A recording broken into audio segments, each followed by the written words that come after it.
2018 میں ایک engineered election Imran Khan پر یہ الزام لگتا ہے، آپ کو لگتا ہے یہ الزام درست لگتا ہے؟ جی میں نے اپنی آنکھوں سے دیکھا اور کانوں سے سنا ہے، تو لگنے والی تو بات ہی نہیں ہے۔ جنرل باجوہ کے کردار کو دیکھیں یا فیض حمید صاحب کے کردار کو دیکھیں تو کیا عمران خان کبھی 2018 میں خود سے وزیر اعظم بن سکتے تھے؟ جی نہیں، بالکل نہیں بن سکتے تھے۔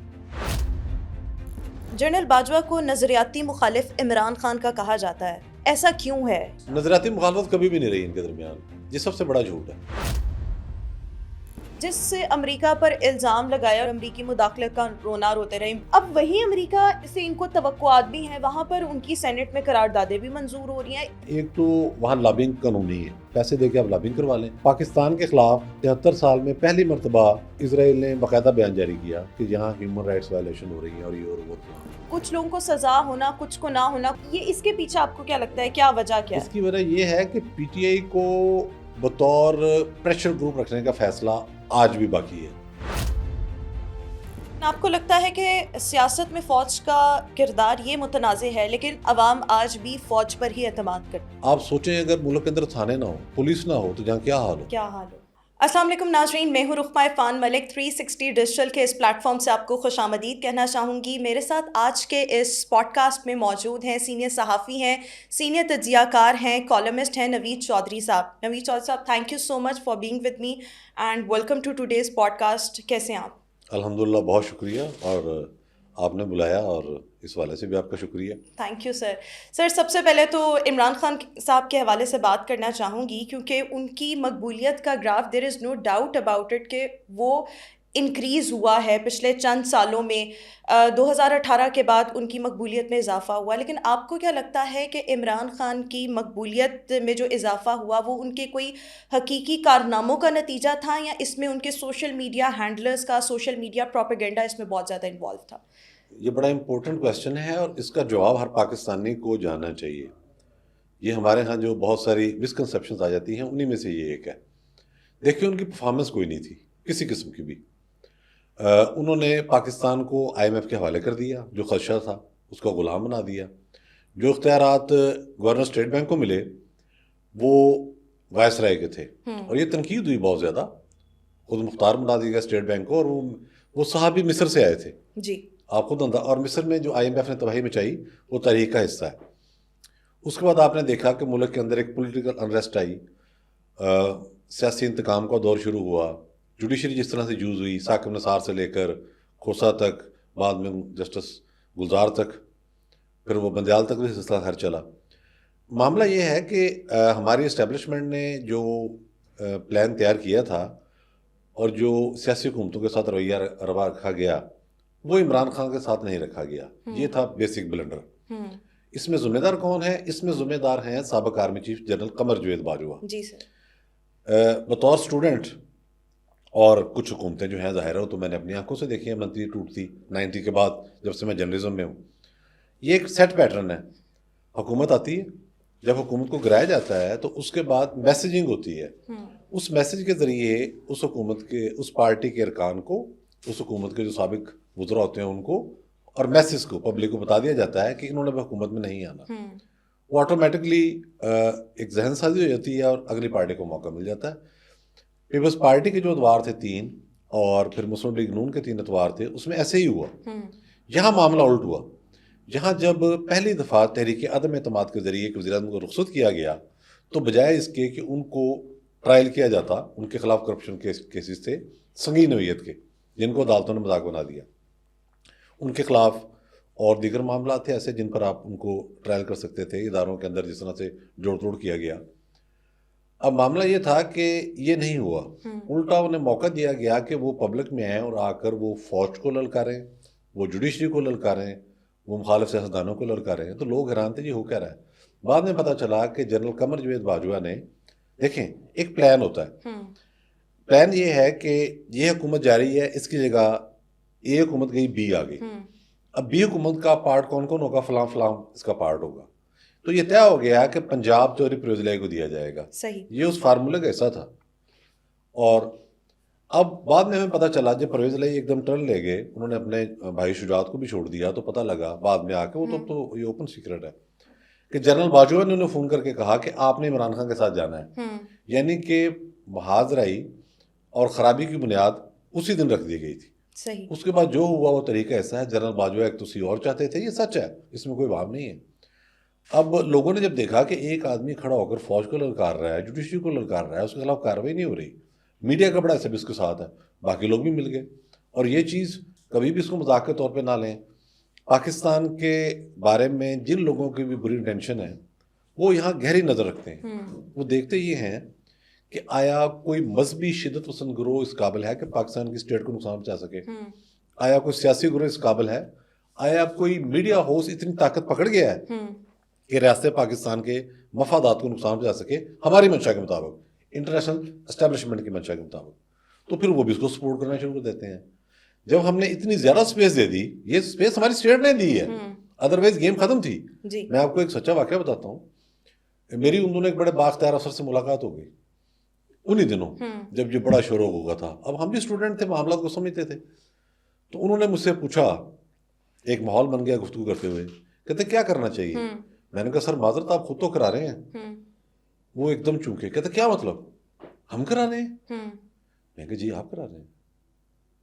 کہتے میں آپ کی بات نہیں سمجھا. میں نے کہا سر بات یہ ہے کہ اس کی ایک متھا ہے عمران خان کی کہ ہی از ابو دی لا، وہ لاڈلا ہے، کوئی قانون کا اس پر اطلاق نہیں ہوتا. آپ یہ مت توڑ دیں، آپ ان کو گرفتار کریں، ٹرائل کریں مختلف مقدمات کے اندر، اور اس کے بعد سزائیں دیں اور ساری بات ختم ہو جائے گی. چھوڑا تو آپ نے ہوا. تو یہ ایک جو بحران پیدا ہوا اس سے پھر مقبولیت تو آٹومیٹکلی آتی ہے نا. پاکستان کی قوم جو ہے یہ لاؤڈ ایکسپریشن کو پسند کرتی ہے. سر اگر ہم 2018 کا الیکشن دیکھیں تو اس کو عمران خان کے لیے ایک انجینئرڈ الیکشن جو ہے وہ کہا جاتا ہے. ماضی میں بھی بہت سی حکومتیں آئیں جن کو بنانے میں اسٹیبلشمنٹ کا رول موجود رہا، لیکن 2018 میں ایک انجینئرڈ الیکشن عمران خان پر یہ الزام لگتا ہے. آپ کو لگتا ہے یہ الزام درست لگتا ہے اور تبھی بہت بڑی غلطی ہوگی، بلنڈر ہو گیا؟ جی میں نے اپنی آنکھوں سے دیکھا اور کانوں سے سنا ہے، تو لگنے والی تو بات ہی نہیں ہے. ابھی نواز شریف صاحب نااہل نہیں ہوئے تھے، وہ پرائم منسٹر تھے، تو ان دنوں میری ایک اہم شخصیت سے ملاقات ہوئی. تو وہ ایسے بتا رہے تھے جیسے میں آج آپ کو یہاں بیٹھ کے یہ کہوں کہ جی کل 25 دسمبر ہے، قائد اعظم کا یوم ولادت ہے، اور کل ہی یوم حضرت ابوبکر صدیق خلیفہ اول جو ہمارے ہیں وہ بھی منایا جا رہا ہے. پھر بتاؤں کہ پھر 26 ہے، یہ جیسے انفارمیشن ایک دیتے ہیں باتوں. تو وہ بڑے وثوق سے بتا رہے تھے کہ جی پرائم منسٹر صاحب نااہل ہوں گے. نواز شریف کی بات کر رہا ہوں، he was prime minister that time, اور وہ ان کے بارے میں شور جی شور. اور وہ مطلب ایسی شخصیت تھے کہ جو جن کی بات کو ظاہر بیٹی دینی پڑتی تھی. انہوں نے کہا جی پرائم منسٹر نااہل ہوں گے اور اس کے بعد ایسے ایسے ایسے ہوگا.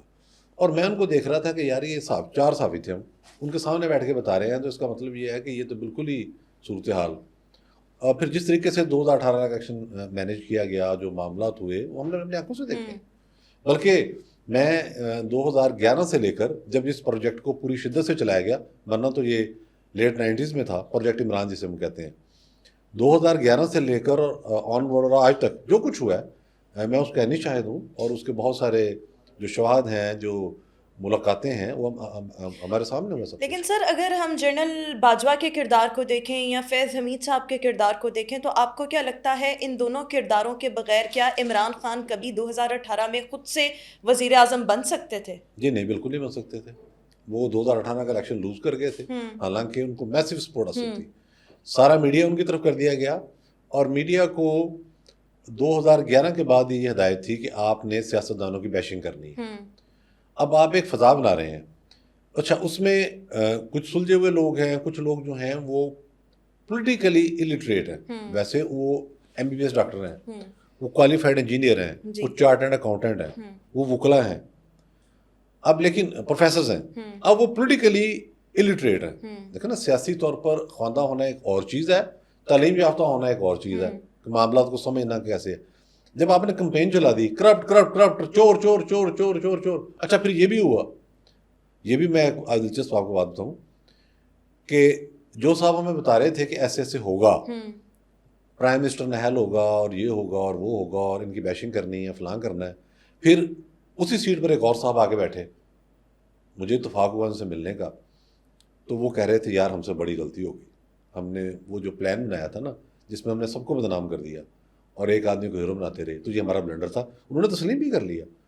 تو یہ سب کچھ اس انداز میں ہوا اور اس میں غلطی جو ہے وہ منصوبہ سازوں کی. سر لیکن ہم لوگ تو پھر خمیازہ بھگت رہے ہیں نا, جو ایک یوتھ کی ایک ٹریننگ ہو گئی جو ان کے دماغ میں گھول کے پلا دیا گیا, یا مطلب ابھی بھی اگر ہم دیکھیں سو میرے خیال میں 60-70% لوگ اگر عمران خان کو سپورٹ کرتے ہیں تو اس میں بہت بڑا رول ان کرداروں کا ہے جنہوں نے ایک بندے کو ہیرو بنایا اور باقی سب کو چور ڈاکو بنا دیا. اب وہی لوگ جو ہیں وہ سوال کرتے ہیں کہ جب وہ چور اور ڈاکو تھے تو آج پھر وہ اقتدار میں کیسے ہیں, اور جس کو آپ نے اس ٹائم ہیرو بنایا تھا اب آپ نے اس کو زیرو بنا دیا. بالکل ٹھیک ہے. لیکن ایک اور یہ چیز کہ اگر ہم فیض حمید کی سرگرمیوں کو دیکھیں تو آپ کو کیا لگتا ہے جن اداروں کو نیوٹرل ہونا چاہیے تھا یہ ان کے اصولوں کی خلاف ورزی نہیں ہوئی اور بہت زیادہ ہو گئی, جو ایک الزام جو ہے وہ لگتا ہے؟ اور آپ کو کیا لگتا ہے کہ فیض حمید کے ریٹائرمنٹ کے بعد, ابھی وہ باقی معاملات تو اب ہوئے ہیں نا, اس کے ان کی ریٹائرمنٹ کے بعد پاکستان تحریک انصاف کو بہت نقصان ہوا؟ دیکھیں اس پہلو کو ہم ایک اور اینگل سے دیکھیں گے اب, کہ ایک تو یہ پی ٹی آئی کی جو پورا پروجیکٹ تھا یہ چل رہا تھا ساتھ. اب ہوا کیا کہ کچھ اور جو ہمارے فوجی افسر تھے ان کے اپنے انٹرسٹ پیدا ہو گئے. یہ بات کسی نے چھپائی نہیں ہے, یہ میڈیا پر آتی رہی ہے, سوشل میڈیا پر آتی رہی ہے ذمہ دار افراد کی جانب سے. یہ نہیں, ایک تو گوسپس بہت آتی ہے نا جس میں یہ کہا گیا کہ اب پھر میں آپ کو ریفرنس ہی دیتا ہوں, آپ نے بطور صحافی مجھے بلایا تو پھر صحافی کے طور پر بھی بات سنیں میری. ایک صاحب جو حکومت میں اہم عہدے پر تھے سویلین, ان کی والدہ فوت ہو گئی. میں رات کو ان کے گھر چلا گیا تعزیت کے لیے, مجھے تھوڑا لیٹ پتہ لگا, 12 جنازہ ہو چکا تھا, میں چلا گیا تو ڈرائنگ روم میں بیٹھے ہوئے تھے تو انہوں نے بڑے اطمینان سے میں بتایا کہ جنرل باجوہ صاحب کو ایک ایکسٹینشن ملے گی. باجوہ صاحب بھی آرمی چیف تھے, ایکسٹینشن ان کو نہیں ملی تھی پہلی ٹرم اور ابھی ملے گی. جی انہوں نے کہا جی ان کو ایک ایکسٹینشن ملے گی اور اس کے بعد یہ 6 سال ان کی مدت ہو جائے گی, اور نیکسٹ آرمی چیف جنرل فیض حمید ہوں گے جو اس وقت میجر جنرل تھے. اور انہوں نے کہا کہ پھر ان کو توسیع ملے گی. اس طرح انہوں نے کہا کہ آپ اگلے 10 سال تک تو بھول جائیں کہ کچھ ہوگا اس ملک کے اندر. تو اس طرح کے پلان تیار کرا کے لوگ بیٹھے ہوئے تھے مینٹلی, اور وہ چھپاتے نہیں تھے. اور کچھ لوگوں کا یہ بھی کہنا تھا کہ D G I S I کے لیے بعد میں انہوں نے سوچ رکھا تھا جنرل آصف غفور کو لگایا جائے گا جو کل فارغ ہوئے. اب ان چیزوں سے ایک تو پی ٹی آئی کو تقویت تھی کہ ہمارا فوج کے اندر مکمل کنٹرول اور باہر سے بھی سپورٹ ہے ہمیں. دوسری جانب فوج کے اندر انریسٹ پیدا ہو رہی تھی. باقی افسر کہتے تھے کہ بھائی ہم کہاں سے آئے ہوئے ہیں, ہم نے کون سا وار کورس نہیں کیا ہوا, آیا ہم سیکنڈ لیفٹیننٹ سے ترقی کرتے اوپر نہیں آئے, ہمیں کیا کمی ہے ایجوکیشن کی, صلاحیت کی, آپریشنس کو نہیں سمجھتے ہم, معاملات کو نہیں سمجھتے, کمانڈ نہیں کر سکتے. تو اس سے بھی ایک ریزنٹمنٹ پیدا ہوئی. تو پی ٹی آئی کی حکومت نہ صرف ریاست پاکستان کے لیے بلکہ ریاستی اداروں کے لیے بھی تھریٹ بن گئی تھی. یہ اب ایک کامن سینس کی بات ہے, ظاہر ہے میں ان کے ساتھ تو نہیں تھا. جب آپ ایک میجر جنرل کو مستقبل کا آرمی چیف بتا رہے ہوں کہ یہ لیفٹیننٹ جنرل بنیں گے اور اس کے بعد اور میرٹ کے بغیر, سینیورٹی لسٹ کے بغیر, جی, اور پھر 4 اسٹار جنرل بنیں گے اور پھر توسیع بھی لیں گے. تو یہ بات ظاہر ہے ساتھی جنرلوں میں بھی ٹریول کر رہی تھی. وہ بھی سوچ رہے تھے کہ یار یہ ہم کیا لینے آئے ہوئے ہیں. تو اس سے بھی ایک ریئیکشن اور ایک بدلی پیدا ہوئی جس کے نتیجے میں یہ بات ڈسکس ہونا شروع ہو گئی کہ بھئی یہ کس کھاتے میں. اور یہ جو کچھ پھر ایپیسوڈ ہوئی تحریک عدم اعتماد سے پہلے اور اس کے بعد, اس میں اس سوچ کا بھی ایک عمل دخل تھا. سر جنرل باجوہ کو نظریاتی مخالف عمران خان کا کہا جاتا ہے, ایسا کیوں ہے؟ یعنی مطلب نظریاتی مخالف, حالانکہ پہلے سب ایک پیج پر تھے اور پھر آہستہ آہستہ اس میں کچھ لوگ کہتے ہیں کہ جو رشیا کا دورہ عمران خان نے کیا یا جو عثمان بزدار کو سی ایم لگایا تو یہاں سے اسٹیبلشمنٹ کے ساتھ ان کے اختلافات پیدا ہوئے. تو آپ کو کیا لگتا ہے نظریاتی مخالفت جو تھی وہ کہاں, کس لیول پر آ کر اسٹارٹ؟ نظریاتی مخالفت کبھی بھی نہیں رہی ان کے درمیان, یہ سب سے بڑا جھوٹ ہے. دیکھیں رشیا کا دورہ جو ہے یہ آن دی ریکارڈ ہے, آپ بے شک گوگل کر لیں. ابھی جنرل باجوہ ہی کا انٹرویو ہے اور ایک سے زیادہ لوگوں کو بتایا انہوں نے. آرمی کی کانسنٹ سے گئے تھے عمران خان صاحب بطور پرائم منسٹر رشیا. تو پھر اتنا کنٹروورشل کیوں ہو گیا بعد میں وہ دورہ؟ وہ چونکہ یوکرین پہ حملہ کر دیا اسی دن انہوں نے, تو کوئی یہ تھی کہ شاید کچھ گیپ آئے گا. ایک دیکھیں نا ٹینشن تو تھی, میں یہ نہیں کہہ رہا ٹینشن نہیں تھی. ایک ایشو چل رہا تھا کہ وہ نیٹو کے والوں کو دور آنا جانا تھا, اس وجہ سے صدر پوٹن جو ہے وہ ناراض تھے, ایک ٹینشن تھی. تو انہوں نے کہا جی وزٹ کر لیں. امریکہ نے تو آپ کو فارغ کیا ہوا تھا, بائیڈن کال نہیں کرتے تھے. پرائم منسٹر بار بار کہتے تھے کہ جی بائیڈن مجھے کال کرتا نہیں ہے, مودی میری کال سنتا نہیں ہے. یہ بھی ایک تماشا تھا. تو وہ انہوں نے کہا کہ جی وزٹ کرنا چاہیے، انہوں نے کہا جی بالکل کرنا چاہیے، تاکہ ایک بیلنس کریٹ کرنا ہوتا ہے نا آپ نے. جیسے اگر ہم آج بھی یہ ہوتا ہے کہ ہم فیل کریں، ہماری اسٹیبلشمنٹ فیل کرے کہ امریکہ انڈیو پریشرائز کر رہا ہے ہمیں، تو ہمارے کچھ جو بڑے ہیں وہ چین کا دورہ کرنے چلے جاتے ہیں یا وہاں سے وزیر خارجہ کو بلا لیتے ہیں، اس سے ایک امپریشن جاتا ہے، سی پیک میں تھوڑا سا کام تیز ہو جاتا ہے. تو یہ میسیجنگ کرنی ہوتی ہے. دیکھیں اس طرح تو ہو نہیں سکتا نا کوئی ملک کسی پر پورا حملہ ہی کر دے گا، ایک دباؤ ہے نا، دباؤ توڑنے کے لیے. تو وہ وہاں گئے تو وہاں ظاہر ہے یوکرین پر اٹیک کر دیا اسی دن پوٹن نے، اور اس سے پوری دنیا ہل کے رہ گئی. دیکھیں نا جنگ ایک بہت بڑا ایشو ہے. تو باجوہ صاحب کے اور عمران خان صاحب کے اگر ذاتی اختلافات ہوتے، میں صرف آپ سے ایک سوال کرتا ہوں، آپ خود صحافی ہیں ماشاءاللہ، کہ الوی صاحب کے سامنے اور وہاں جنرل ندیم انجم بھی ساتھ بیٹھے ہیں، وہ بھی گواہ ہیں، 4 مدے تو موجود ہیں، بانی P T I, general Qamar Javed Bajwa خود، سابق صدر عارف الوی، سابق D G S I general Nadeem Anjum. وہاں کیا آفر کی تھی عمران خان صاحب نے جنرل باجوہ صاحب کو؟ تاحیات آرمی کی بنانے کی. تو نظریاتی اختلاف کہاں سے آ گیا؟ لیکن دیکھیں جنرل باجوہ کا تو آ سکتا ہے نا، عمران خان تو ان کو سب کچھ پلیٹ میں رکھ کر دینے کو تیار تھے. اور پھر اتنے جو الزامات عمران خان نے جنرل باجوہ پر لگائے، ان کی حقیقت کیا ہے؟ جی اس میں دیکھیں نا، حقیقت یہ ہے کہ جب عمران خان صاحب نے دیکھا کہ یہ میں نے ان کو پریشرائز کرنا ہے اور میری واپسی نہیں ہو رہی، تو ان کے پیچھے جنرل فیض حمید تھے، وہ ان کو لائن دیتے رہے. یہ دیکھیں وہ جو لائن دی اور اس کے پیچھے. آپ مجھے یہ بتائیں، ججز بھرتی ہوتے ہیں وکلا سے، ایک چیف جسٹس 9 مئی کے بعد بانی پی ٹی آئی کو بلاتا ہے اور کہتا ہے گڈ ٹو سی یو، یعنی کہ 2 دن پہلے واقعہ کیا ہوا ہے؟ کور کمانڈر ہاؤس اٹیک ہوا ہے، جی ایچ کیو اٹیک ہوا ہے، آئی ایس آئی کے دفتر پر حملہ ہوا ہے، ایئر فورس کے دفتر پر حملے ہوئے ہیں، دفاتر پر 238 فوجی مقامات پر حملے ہوئے ہیں. وہ کہہ رہا ہے گڈ ٹو سی یو، تو اسے کسی نہ کسی کا آسرا تھا نا، وکیلوں کا تو نہیں تھا، ججوں کا تو نہیں تھا، ہم صحافیوں کا تو نہیں تھا، مسکینوں کا، کسی نے اسے کہا ہوگا. تو فیض حمید صاحب نے ایک پیرل نیٹ ورک بنایا ہوا تھا. اگر آج وہ پکڑے گئے ہیں تو اس لیے پکڑے گئے ہیں کہ وہ ایک پیرل نیٹ ورک تھا جس نے پھر پی ٹی آئی کو اتنا زیادہ حوصلہ دیا. انہوں نے کہا جی یعنی کہ آپ باجوہ تک کی بات کر رہے ہیں، بانی پی ٹی آئی نے تو جنرل آصف منیر کا تقرر رکوانے کے لیے سارا کچھ کیا، لانگ مارتے کر دیا انہوں نے، اس کا اور کوئی مقصد نہیں تھا. وہ کرتے یہ تو دیکھیں انہوں نے تقاریر موجود ہیں، انہوں نے کہا آرمی چیف میری مرضی سے آئے گا، آپ کنسلٹ کریں، آپ کچھ 3-4 نام بھیجیں اور مجھ سے بھی پوچھیں. وہ تو دسوں میں کہتے پھر رہے تھے. تو اس طرح کی جو ایک خوفناک سیاست آرمی کے اندر پیدا کرنے کی کوشش کی. دیکھیں باہر ڈسپلن ادارہ وہی ہے، ہم جتنا مرضی اعتراض کر لیں، سیاسی اختلافات ہوں، پاکستان کے اندر اگر کوئی ادارہ بچا ہے جس میں کوئی نظام ہے اور جو چیزوں کو لے کے چلنے کی صلاحیت رکھتا ہے، جو ایک بہت بڑے کرائسس کی صورت میں ہمارے لیے مددگار ثابت ہو سکتا ہے، وہ فوج ہی ہے. جوڈیشری فارغ اور ہو یہ چکی فوج ہی ہے جس کی وجہ سے ہم بھارت اپنے ہمسایہ ممالک کے شر سے جو ہیں وہ بچے میں، ایک طرف افغانستان، دوسری طرف بھارت، یہ ملٹیپل چیزیں ہیں. لیکن پھر جنرل باجوہ کا رول، ان کا احتساب نہ ہونا اور فیض حمید کا احتساب ہونا، یہاں پر آ کر ایک سوال اٹھتا ہے. اور پھر عمران خان کو اقتدار تک پہنچانے کے بعد یو ٹرن جنرل باجوہ نے لے لیا، جو کہ عمران خان صاحب کے حوالے سے یو ٹرن مشہور ہے. تو یہ بھی تو سر تاریخ کا حصہ ہے یہ چیزیں. یو ٹرن انہوں نے کوئی نہیں لیا جنرل باجوہ نے. معاملہ دیکھیں ہوتی صورتحال یوں ہے کہ ایک پیچیدگی پیدا ہوتی ہے بعض اوقات جس کا حل آپ کو نکالنا آپ کے لیے مشکل ہو جاتا ہے. عمران خان صاحب کی حکومت ٹوٹلی فیل ہو چکی تھی اور جنرل باجوہ جو تھے وہ ایک اور توسیع لینے کے چکروں میں تھے، دوسری کے بعد تیسری. ان کے جو سسر ہیں وہ اس حوالے سے متحرک تھے اور حکومت کو جو سیٹ اپ آیا تھا اس کو یہ ہمت نہیں ہو رہی تھی کہ اگلے چیف کا اعلان کرے. جنرل فیض حمید اپنی گیم لگانے کے چکر میں تھے آرمی چیف کے طور پر. تو اس میں جو کرائسس پیدا ہوا، اس سے پہلے بھی جو اختلافات جس میں ہم سمجھتے ہیں اختلافات ہیں، وہ اختلافات نہیں تھے. D G I S I کے تقرر کا جو معاملہ تھا وہ پنکی پیرنی صاحبہ نے روک دیا کہ ندیم صاحب کو نہ لگائیں، فیض صاحب کو رہنے دیں، اس کو اس طرح سے ہم چلا لیں گے. تو وہ ایسی چیز نہیں تھی جس پر بہت بڑی لڑائی ہو جاتی. لیکن جنرل فیض نے بھانپا کہ یہ جو صورتحال بن رہی ہے اس میں جو پروفیشنل جرنلز ہیں، میرے ساتھی، میرے کولیگ، مجھ سے سینئر بھی ہیں 3، وہ ریس میں آ گئے ہیں اور نہ جانے معاملہ کس طرف چلا جائے. ساحر شمشاد مرزا بھی ہو سکتے ہیں، جنرل اظہر عباس بھی ہو سکتے ہیں، جنرل نعمان بھی ہو سکتے ہیں. وہ تو انہیں نظر آنا شروع ہو گیا تھا. تو انہوں نے اپنے طور پر ایک سیاست اس طرح کی کرنی شروع کر دی کہ جنرل باجوہ کو پریشرائز کیا جائے کہ وہ کسی طریقے سے راستہ بنا دیں جنرل فیض حمید کے لیے.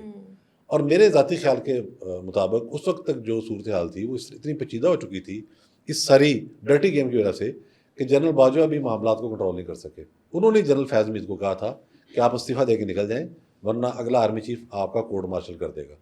اور وہی ہوا. لڑائی ان میں کوئی نہیں تھی، ایک مفادات کی جنگ تھی. مفادات میں اب جنرل فیض میر صاحب کے اپنے, لیکن یوں سمجھے نا, جنرل باجوہ کا اپنا مفاد تھا. اس میں انہوں نے دیکھا کہ اب ٹائم آ گیا ہے کہ میں نے اگر تصویر لینی ہے تو عمران خان صاحب کو اٹھا کے باہر کر دوں, اس کے بعد آ جائے عدم اعتماد کے بعد نئی حکومت آ جائے. یہ نئی حکومت کے اوپر عمران خان صاحب جب بار بار یہ الغار کریں گے, وہ ڈر جائے گی, مجبور ہوگی, میرے پاس آئے گی کہ میرے علاوہ آپشن کوئی نہیں ہے. ان کے سسر صاحب نے ایک دو جگہ کہا خام خیالی تھی, خام خیالی تھی, لیکن ایک پلان تو تھا.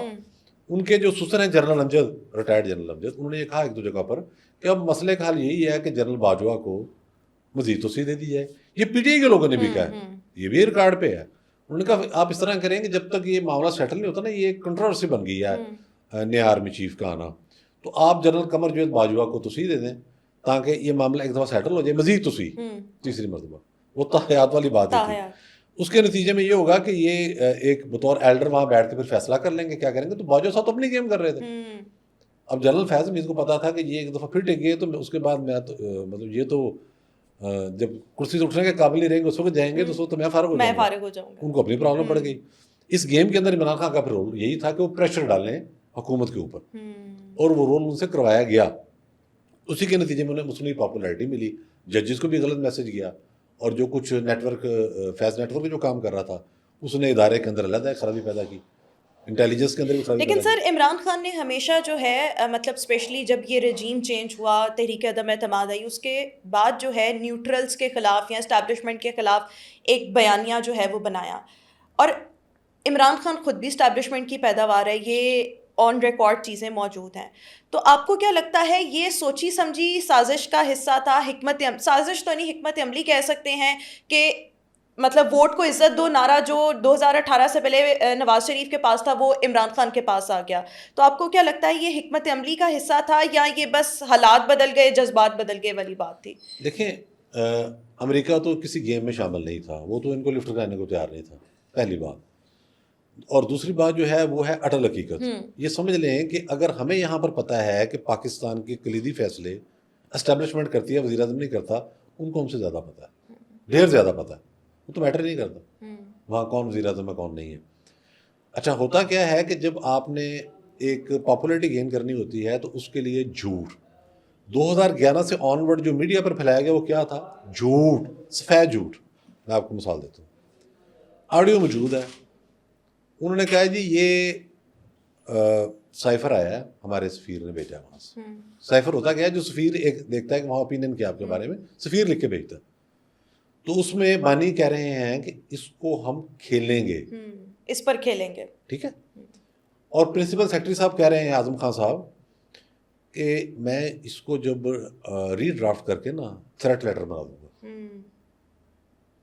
یعنی کہ وہاں ایک گفتگو ہو رہی ہے ایک چھوٹے سے افسر سے. اس نے کہا جی یار وہ بائیڈن کو فون نہیں کرتے عمران خان صاحب کو. اس نے کہا یار میں کیا کروں, میں تو معمولی ملازم ہوں, اور ان کے جو بیانات ہوتے ہیں وہ بھی بے تکے سے ہوتے ہیں, الٹ پلٹ. تو وہ تو پریزیڈنٹ کی مرضی ہے نا اس طرح کی. تو ویسے بھی آپ کے ہاں اب عدم اعتماد آنے والی یا سسٹم یہ ہے, اس کے بعد شاید کوئی صورتحال بن جائے, اس طرح کی بات چیت تھی اس میں. اب انہوں نے کہا جی اس کو تھریٹ بنا دو, اس کے بعد کھیلیں گے. پہلے انہوں نے نام نہیں لیا, پھر طریقے سے نام لینا شروع کر دیا. ان کا خیال تھا کہ جس طرح بھٹو صاحب مقبول ہو گئے تھے, میں بھی ایک پرچہ ہلاؤں گا. اور اس کے بعد وہاں کی جو جتنی بھی جوئش لابی ہے, جتنے انفلوئنشیل امریکن سینٹر ہیں, ہاؤس آف ان کے جو کہنا چاہیے ہمارے نمائندگان کے جتنے ممبران ہیں ان کے سارے, وہ سارے کے سارے, امریکی کانگریس پوری کی پوری, اب آپ ان کو دیکھیں کہ وہ سارے کے سارے مل کر ان کی حمایت میں بیان دے رہے ہیں. وہاں تو لابنگ سسٹم چلتا ہے نا جی. اور لیکن سر اس میں دیکھیں یہ کیسے ہے کہ جس سے امریکہ پر الزام لگایا اور اتنے سنگین نوعیت کے الزامات لگائے اور امریکی مداخلت کا رونا روتے رہے, امپورٹڈ حکومت نامنظور, یہ کتنے نعرے ٹویٹر پر بھی ہم سب جو ہے وہ دیکھتے رہے. اب وہی امریکہ ان کو توقعات بھی ہیں, وہاں پر ان کی سینٹ میں قراردادیں بھی منظور ہو رہی ہیں. تو پھر امریکہ سم ہاؤ وہ, اور پھر جو ابھی رچرڈ گرینل کے جو ٹویٹس آئے ہیں ریلیز عمران خان, یہ سب کیسے ہو رہا ہے؟ دیکھیں امریکہ کے اندر دو چیزیں ہوتی ہیں. ایک تو وہاں لابنگ قانونی ہے, پیسے دے کے آپ لابنگ کروا لیں, وہ آپ کے حق میں بیانات دے دیتے ہیں. ایک یہ پہلو ہے.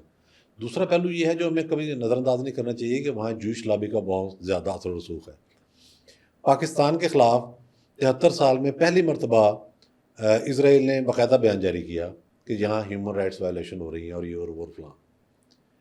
ظاہر ہے وہ بیان کسی نے جاری کروایا تھا نا, زیک گولڈ سمتھ ہیں وہ بھی لگے ہوئے ہیں. تو امریکہ کو جو ان کے الزامات ہیں اس کے حوالے سے جب بھی فارن آفس کی بریفنگ کے اندر بات ہوئی ہے تو انہوں نے اس کو بالکل فارغ کیا ہے اسٹیٹ ڈپارٹمنٹ نے. انہوں نے کہا جی یہ ہمارا تو کوئی تعلق نہیں اور ہمیں ضرورت بھی کیا ہے, مطلب یہ پاکستان کے انٹرنل معاملات ہم کسی سیاست میں انوالو نہیں ہوتے. تو اب ہیومن رائٹس کے ایشوز کو اٹھانا ظاہر ہے وہ یورپ امریکہ کا ایک حساس معاملہ ہے, اس پر بات کرتے ہیں, اس کے لیے لابنگ ہو رہی ہے. اور لابنگ کی گنجائش جو ہے وہ آپ نے پاکستان سے پیدا کر کے دی ہے. جو پاکستان کے اندر آپ سوشل میڈیا کو, مین اسٹریم میڈیا کو اس حد تک چھوٹ دیں گے کہ وہ نیشنل انٹرسٹ کے خلاف جا کے بات کرے گا. یہاں سارا کچھ تو ہوتا رہا نا. کاروائی آپ نے کون سی کی ہے پہلے تو مجھے یہ بتا دیں نا. 9 مئی کے بعد بھی کون سی ٹھوس کاروائی ہے؟ جن چند لوگوں کو سزا ہوئی ہے ٹھیک ہے یہ قصوروار ہے, میں یہ نہیں کہتا بے گناہ ہے. وہ جو خواتین تھیں وہاں گئی ہیں جنہوں نے اعلان کیا کہ صنم جاوید, طیبہ راجہ, خدیجہ عمران خان خود, خدیجہ شاہ, ان کی بہنیں سارے موجود تھیں. تو ان کو آپ نے بھی کیا کر دیا جی؟ ویسے ان کا ابھی تک مطلب ان کو ریلیز کر دیا گیا ہے جیلوں میں تھوڑا عرصہ رکھنے کے بعد, لیکن اس کے برعکس اگر ہم دیکھیں تو یاسمین راشد, محمود الرشید, شاہ محمود قریشی, یہ لوگ سب جیلوں میں ہی ہیں. تو آپ کو کیا لگتا ہے یہاں پر تضاد, اس کے پیچھے کیا حکمت عملی حکومت کی ہو سکتی ہے, اداروں کی ہو سکتی ہے کہ ایک گروپ کو تو آپ نے ابھی تک جیل میں رکھا ہوا ہے اور دوسرا گروپ آزاد پھر رہا ہے؟ پہلی بات تو یہ ہے کہ 9 مئی ایک حقیقت ہے, وہ آرمی چیف کا تختہ الٹنے کی کوشش تھی. اور دنیا بھر میں جب آپ ریاست میں اس طرح کی خرابی پیدا کرنے کی کوشش, اس کی ایک ہی سزا ہوتی ہے جو سنگین ترین سزا ہوتی ہے. جب آپ نے ڈفرینشیٹ کرنا شروع کر دیا, کہیں لینینسی دکھائی, تو سمجھیں کہ آپ نے اس پورے پروسیس کو داغدار کر دیا. آپ نے خدیجہ شاہ کو جب چھوڑا ہے تو اس کا مطلب یہ تھا کہ آپ نے کاری ضرب لگا دی اس پورے پروسیس پر, جس نے اس ہینس کرائم کے جو مرتکب مجرمان تھے ان کو انجام تک پہنچانا تھا. تو یہ خرابی آپ نے پیدا کی. پھر پریس کانفرنسیں آپ نے کرانا شروع کر دی, وہ بھی آپ نے بہت بڑی غلطی کی. ہونا تو یہ چاہیے تھا کہ 9 مئی کے بعد 1-1.5 مہینے کے اندر آپ سارا عمل مکمل کرتے اور سختی کے ساتھ سزائیں سناتے. جو ججز راستے میں آتے ان کو بھی نپٹا جا سکتا. ججز بھی کوئی معاملہ نہیں تھا, کوئی لیکن ابھی تک تاخیر کی وجہ کیا ہے؟ اور کچھ لوگوں کو سزا ہونا, کچھ کو نہ ہونا, کچھ لوگوں کا جیلوں میں ہونا, کچھ کا جیلوں سے رہا ہو جانا, یہ اس کے پیچھے آپ کو کیا لگتا ہے کیا وجہ کیا ہے؟ اس کی وجہ یہ ہے کہ پی ٹی آئی کو بطور پریشر گروپ رکھنے کا فیصلہ آج بھی باقی ہے. یہ ہماری بھول ہے کہ پی ٹی آئی کو ڈسمینٹل کر دیا جائے گا. اس میں یہ طریقے ڈھونڈتے رہتے ہیں کہ آیا مائنس بانی پی ٹی آئی چلا لیں, یا وہ 9 مئی کی معافی مانگ کے آ جائیں تو پھر ان کو چلا لیں, ایک پریشر گروپ کے طور پر. لیکن حکومت کو پھر خطرہ ہے اس پریشر گروپ سے؟ حکومت کو خطرہ اس لیے نہیں ہے کہ وہ تو بالکل انجوائے کر رہے ہیں. وہ کہتے ہیں بھائی بات یہ ہے کہ آپ نے میں نوکری دی ہے, جب تک نوکری چلے گی ٹھیک ہے, جب نہیں چلے گی آپ جانے ہو رہی ہے جانا. یہ پریشر گروپ آپ نے کہا کہ ابھی بھی موجود ہے پاکستان تحریک انصاف, جی یہ فیصلہ ہونا ہے کہ مائنس بانی چلنا ہے یا نہیں چلنا. لیکن آپ کو کیا لگتا ہے کہ عمران خان پھر دوبارہ اقتدار میں آ سکتے ہیں؟ 5 سال کی ہم بات ہی نہیں کرتے, 2-3 سال بعد وہ حالات بدلنے والا. عمران خان کا خود اقتدار میں آنا مشکل ہے اس حوالے سے کہ وہ اسٹیبلشمنٹ نے ان کو آزما کے دیکھا ہے کہ وہ کسی بھی طریقے کے ساتھ, دیکھیں کچھ کام تو آپ کو کرنا پڑتا ہے. میں آپ کو ڈمی پرائم منسٹر بھی لگا رہا ہوں نا, نگران پرائم منسٹر بھی, تو آپ نے سفارتکاروں کو ملنا ہے, آپ نے ملک کے انتظامی امور کو چلانا ہے, آپ نے سیکٹریوں کو ملنا ہے, وزراء کو سیٹسفائی کرنا ہے, ایک حد تک عوام کو سیٹسفائی کرنا ہے, اسٹیبلشمنٹ کو ساتھ لے کے چلنا ہے, جوڈیشری کے معاملہ دیکھنے ہیں, سارے ڈویژنوں کے معاملہ دیکھنے ہیں. اب عمران خان صاحب کے بارے میں اسٹیبلشمنٹ یہ جان چکی ہے کہ وہ بطور حکمران کسی طریقے سے بھی سوٹیبل نہیں ہے. گفتگو سے لے کر عمل تک کوئی چیز ان کے کنٹرول میں نہیں ہے. وہ بنیادی طور پر ایک ایسا آلہ ہے جس کے ذریعے پریشر ڈالا جا سکتا ہے, ڈرایا جا سکتا ہے. آپ کو یاد ہوگا ایک دور میں ایم کیو ایم کے ذریعے حکومت کو ڈرایا جاتا تھا. ایک دم رات کو آتی تھا اسٹیٹمنٹ 9-0 پہ سارے اکٹھے ہو گئے, حکومت کو خطرہ, الطاف بھائی لندن سے خطاب کریں گے, یہ ہوگا وہ ہوگا. وہ ایک اور طرح کا پریشر تھا. اب یہ ادھر سے پریشر ہے. تو ابھی اسٹیبلشمنٹ نے یہ فیصلہ نہیں کیا کہ پی ٹی آئی کو ڈسمینٹل کر دیا جائے گا, جو ایک پروجیکٹ تھا.